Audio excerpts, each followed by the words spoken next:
우리가 지난 주일에는 506주년 종교개혁의 5가지의 오직 첫 번째, 오직 성경을 설교했습니다. 사랑하는 성도 여러분, 화면에 보이는지 모르겠지만 이제 우리 5가지 오직을 한번 서로 화면을 보시면서 낭독해 보겠습니다. 시작. 오직 성경, 오직 하나님께 영광. 성도 여러분, 이 5가지 이제 암송할 수 있겠죠. 오늘은 오직 은혜인데요. 이 기독교와 천주교를 구분짓는 중요한 잣대가 오직 5가지입니다. 5가지 오직이죠. 또한 이 5가지 오직을 가지고 정단과 이단을 구분짓기도 합니다.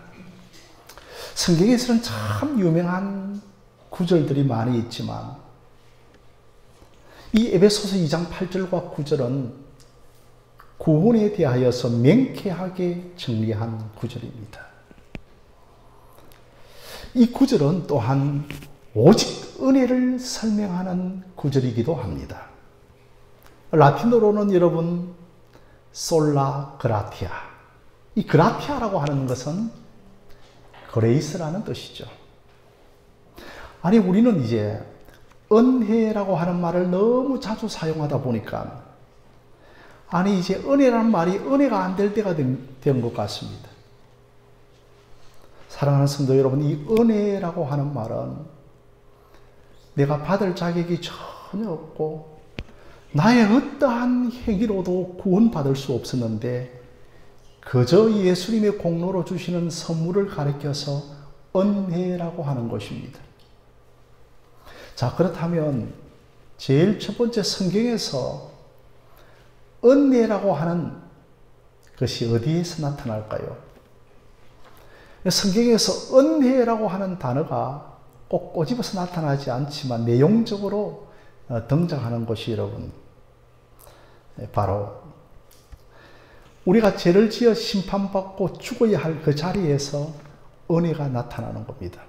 그것이 여러분 첫 번째로서는 바로 창세기 3장에서 아담과 하와가 선악과를 따먹고 바로 죽어야 할 자리인 그 자리에서 하나님이 은혜를 베푸시는 겁니다.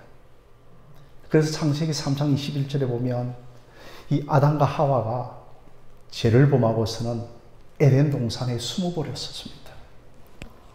그때에 하나님께서는 아담과 하와를 부르시고 그들이 나뭇잎을 가리고 죄와 수치를 가리우고 있는 것을 보면서 뭘 지어 입히셨나요? 가죽옷을 지어 입히셨죠. 하나님께서는 선악을 알게 하는 그 실과를 따먹으면 반드시 죽는다 하였는데 그러나 뱀이 나타나서 먹어라 먹어라, 안 죽는다 안 죽는다, 이 사탄의 유혹에 넘어가게 된 겁니다. 이렇게 죄를 짓고 하나님께 불순종하는 그 자리에 하나님이 찾아오셔서 은혜를 베푸십니다. 그 자기 자신들을 나무잎으로 죄와 수치를 가리우는 그 속에서 바로 하나님은 창세기 3장 15절에 여자의 후손이신 예수 그리스도를 약속해 주시는 것입니다. 그 여자의 후손은 장차 동정녀 마리아에게서 나게 되어질 예수 그리스도를 예고하는 것입니다. 여러분, 그러면서 이제 가죽옷을 벗기시고 실제적으로 무엇을 입히시나요? 나뭇잎을 벗기고 실제적으로는 가죽옷을 지어 입히죠.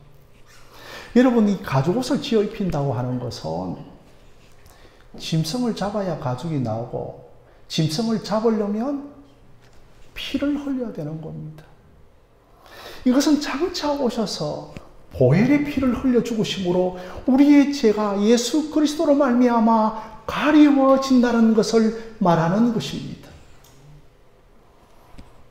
아담과 하와가 죄로 인하여서 죽을 수밖에 없는 심판의 자리에서 가죽옷을 지어 입히시는 것이 바로 성경에 나타난 첫 번째 은혜가 되는 것입니다.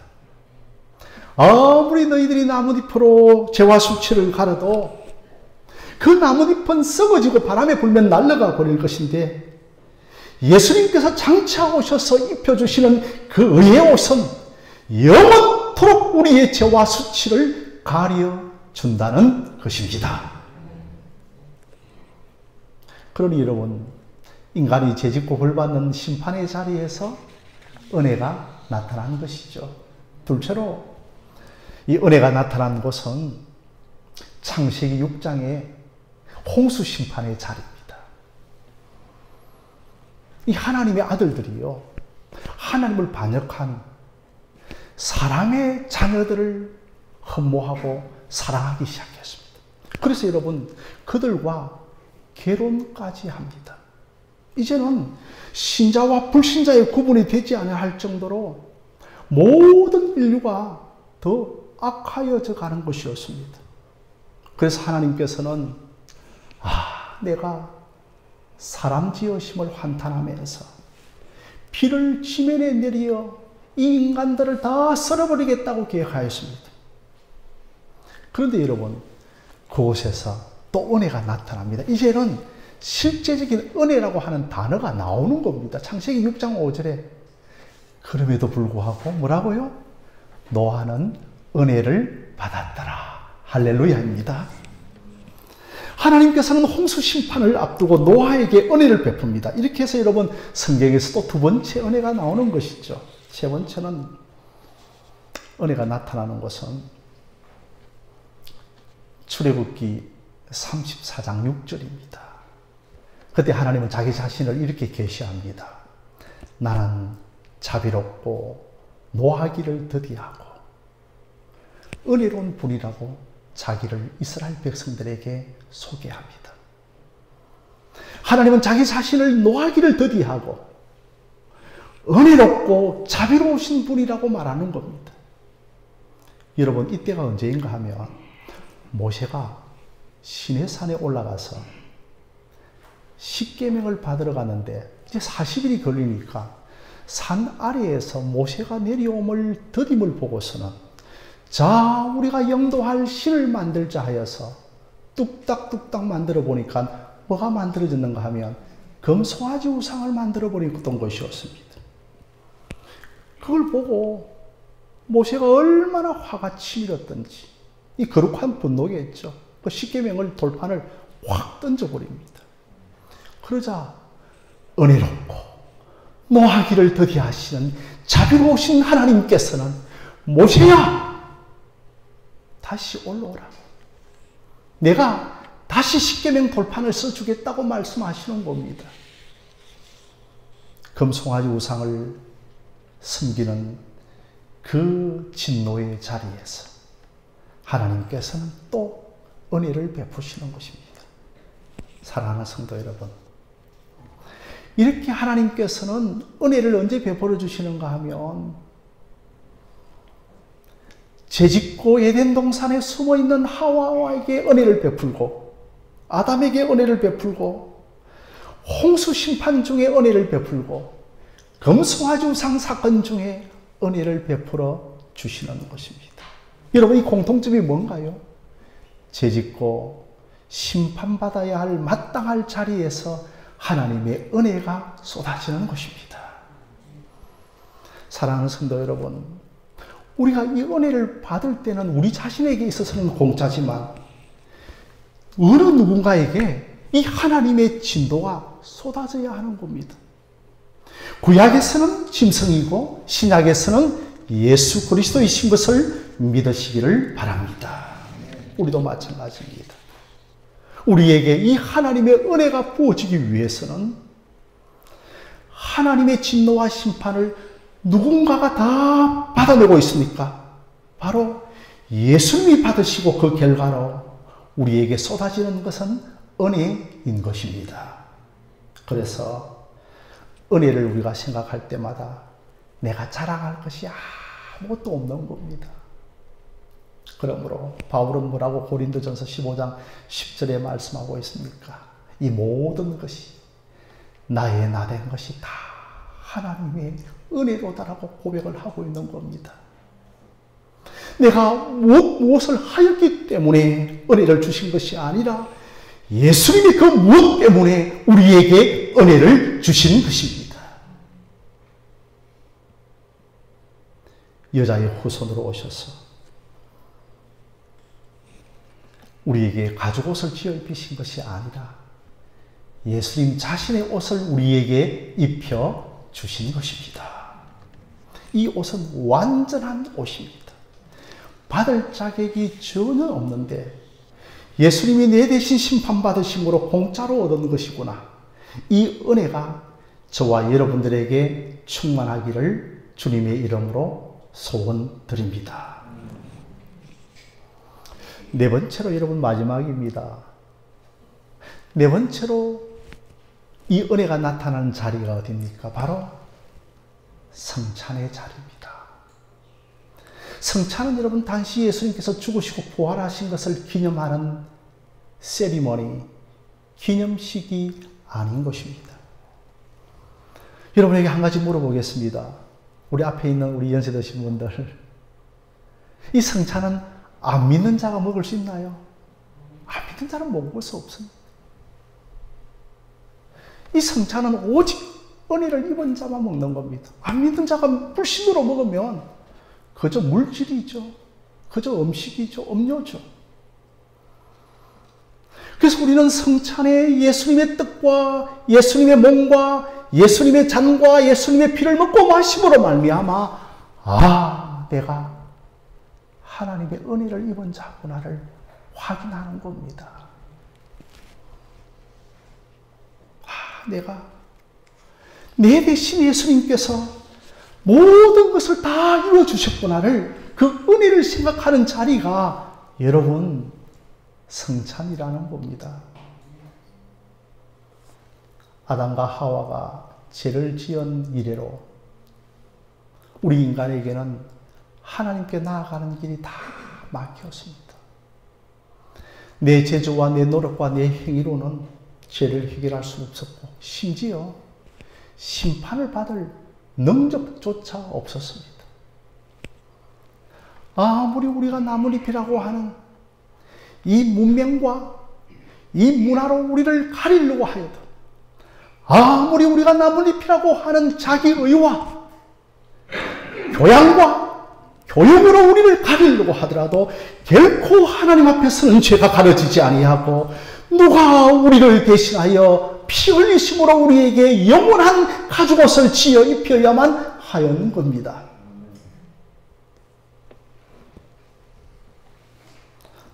누군가가 보혈의 피를 흘리는 가죽옷을 지어 입혀야 하는데 라고 하시면서 하나님께서는 당신의 동생자 예수 그리스도를 보내시고 그가 십자가에서 피와 살을 다 쏟으시고 예수님께서는 당신 자신의 의의 옷을 우리에게 입혀 주신 것입니다.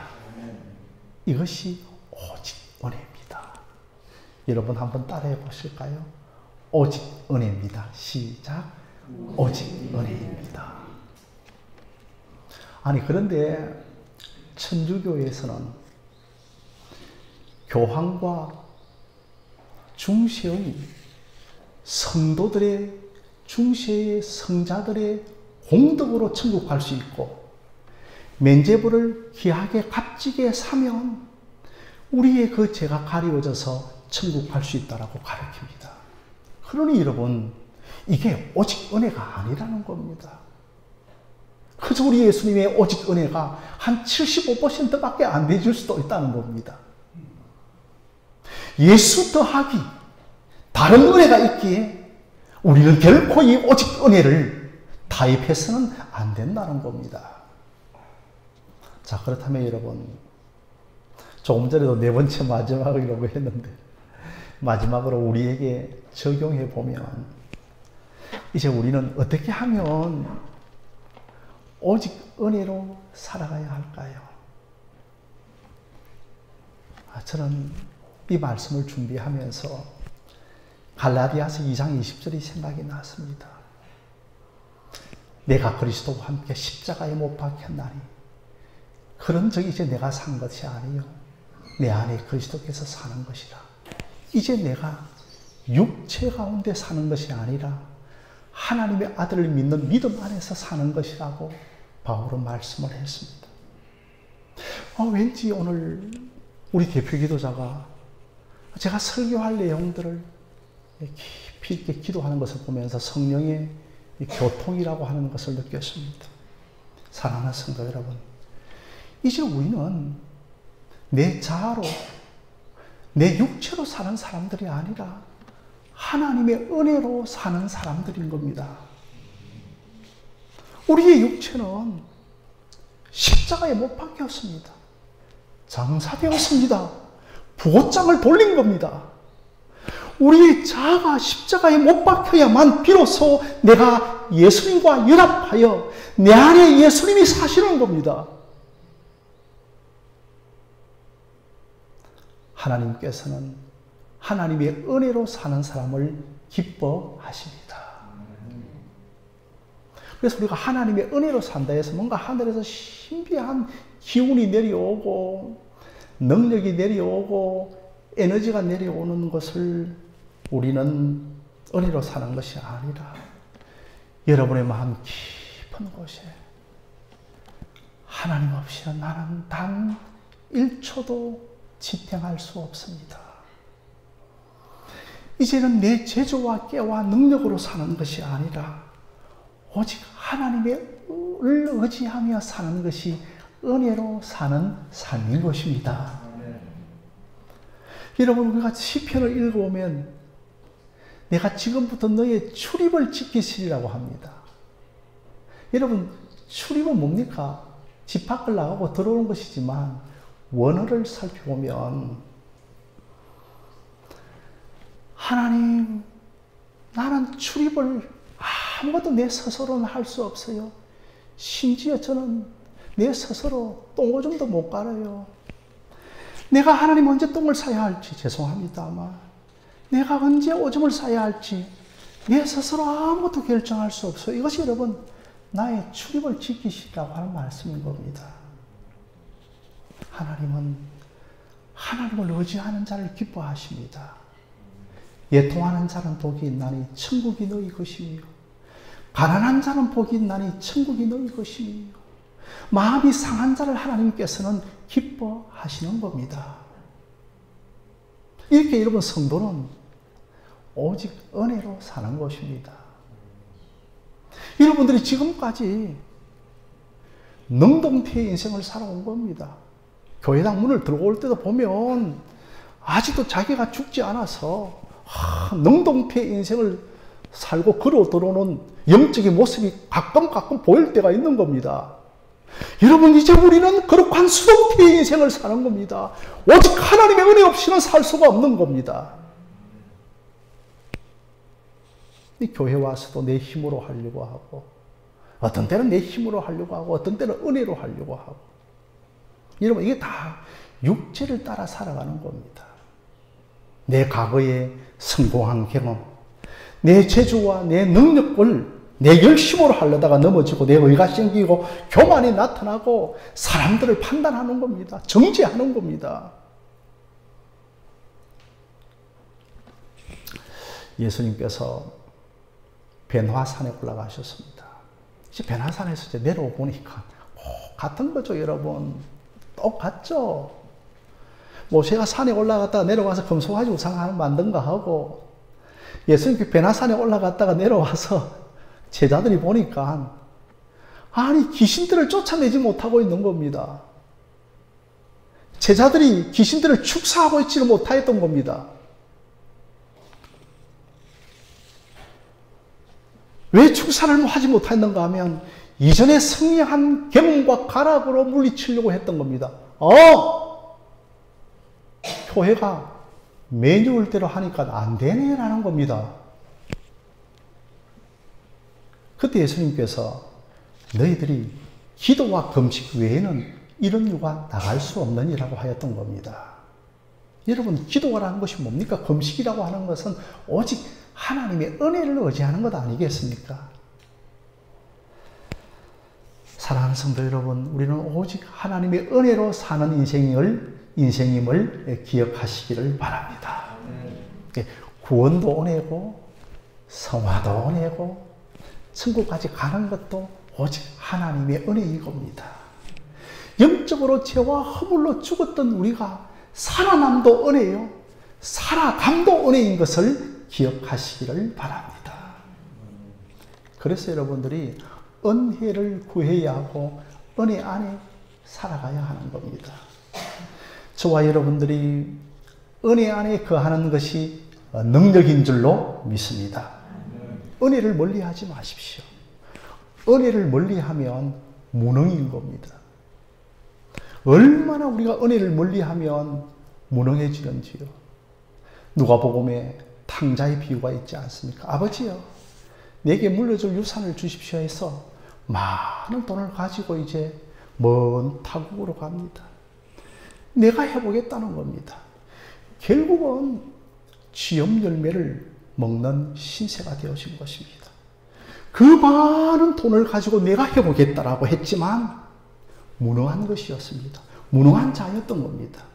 사랑하는 성도 여러분, 은혜 가운데 거하시기를 바랍니다.